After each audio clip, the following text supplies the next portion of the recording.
Welcome back to The Path to Happiness. I'm your host, Dr. Tyler Hendricks. Whether or not people believe in the fall, or even in religion, humankind is aware that something is really wrong with the world.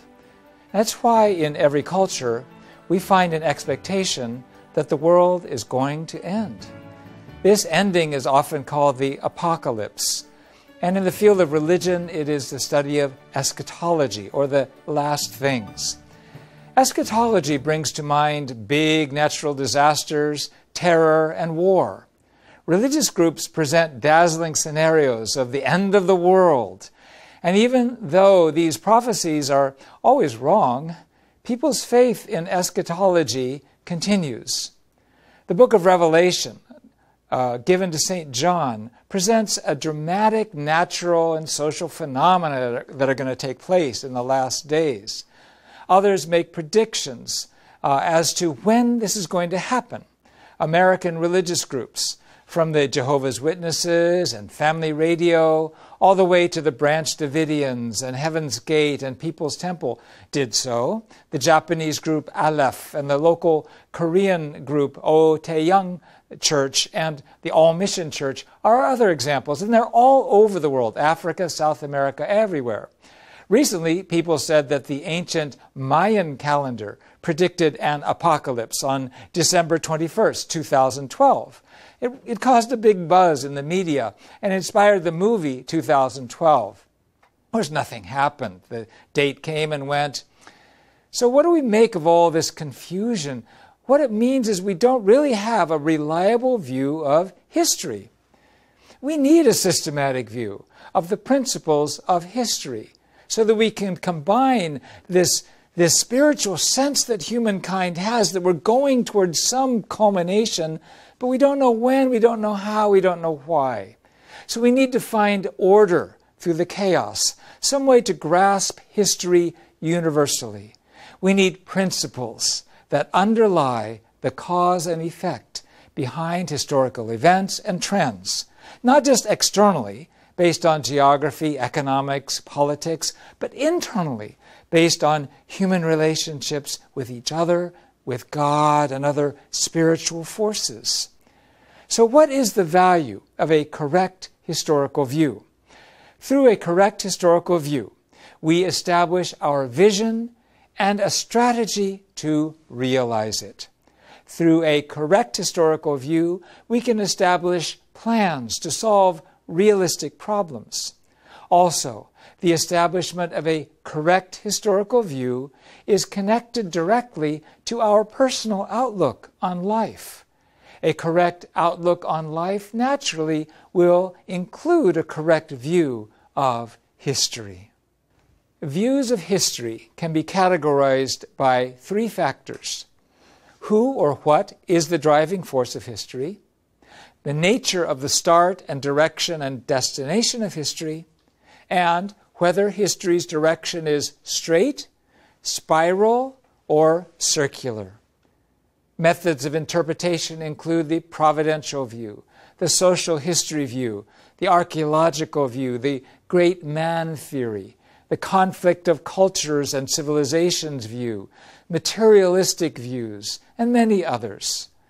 The unification principle addresses this in its chapter entitled Eschatology.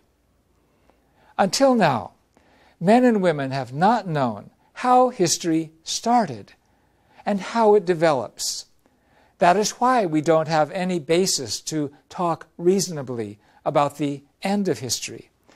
To know these things, we have to understand why God created the universe and the mission of human beings in the universe, the truth of the fall, our relationship with God after the fall, and the basis on which God continues his relationship with us. As I mentioned in the purpose of creation, God's purpose in making the universe was to achieve happiness. Therefore, our purpose in life is to find happiness through fulfilling three blessings, which makes us happy and returns happiness to God, who is our parent. People can't become the partner of God's happiness by just knowing His purpose. We have to live according to that purpose. To stand as a partner of God's happiness is the perfection of individuality. And if a person accomplishes authentic individuality, God will dwell in their heart, and eventually he or she will become a temple of God and will live according to God's will. A person who has become one with God will gain divinity and would have no desire ever to sin, and therefore would never fall. Now, if Adam and Eve completed their individuality, free from sin, and had children, and accomplished one family, society, and nation, according to the Genesis 1:28 blessing of multiply, that would have been a heaven centered on one set of true parents. Heaven works like a person of completed individuality. Just as a body follows the vertical commands from the brain and has cells and organs that work in a horizontal relationship with each other, the society of heaven would follow the vertical commands from God and have individuals, families, and social networks that work together.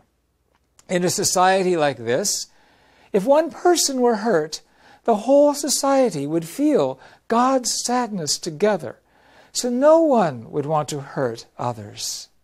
As God blessed us to have dominion over all things, if we develop science to love and steward nature, we will create a comfortable and healthy community. That would be heaven on earth. Like this, if people live by fulfilling heaven on earth and enter the spirit world will become heaven in heaven. Therefore, God's purpose of creation was always one thing: to build heaven on earth, and to do that first, and then heaven in heaven. However, because the ancestors of humankind fell, the object partner that resembles God was incomplete. We became one body with Satan and became malign, not divine. Because people with this malady reproduced children with sin and made families and societies and a whole world, this world is hell on earth. Here on earth, the vertical tie to God is broken, and so the horizontal ties between people are also broken. People don't know that God exists and that the spirit world exists. We don't feel the pain of our neighbors, and we even seek to harm our neighbors. We have made a world that considers Satan to be God. People like this live in hell on earth and eventually naturally create hell in the spirit world. But God is the God of feelings, and He is our true parent, Heavenly Father and Heavenly Mother.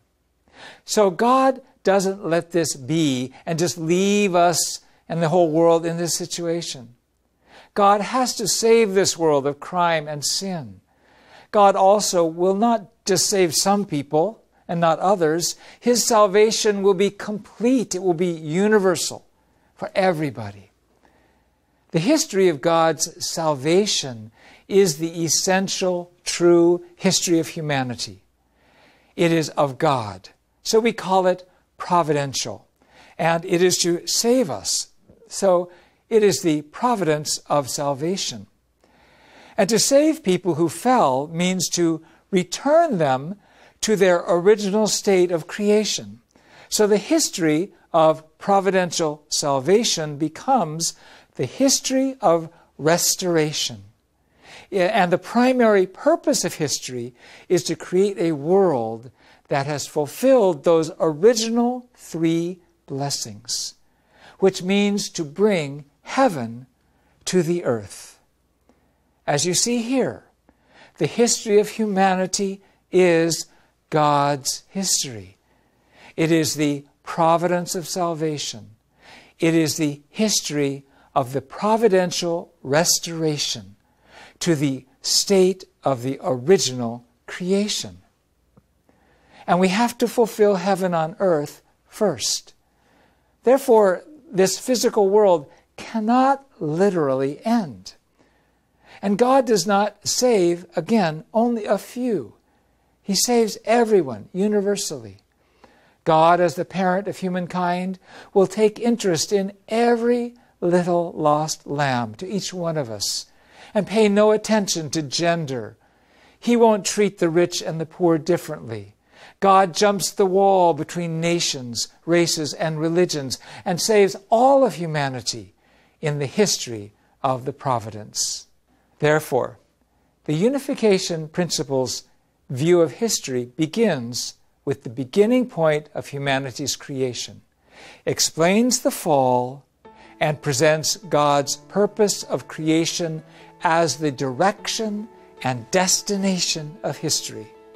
Because the destination of history is the realization of heaven on earth, God will not destroy our universe, and certainly He will not allow us to do so. Thank you so much for your kind attention. I'll see you next time.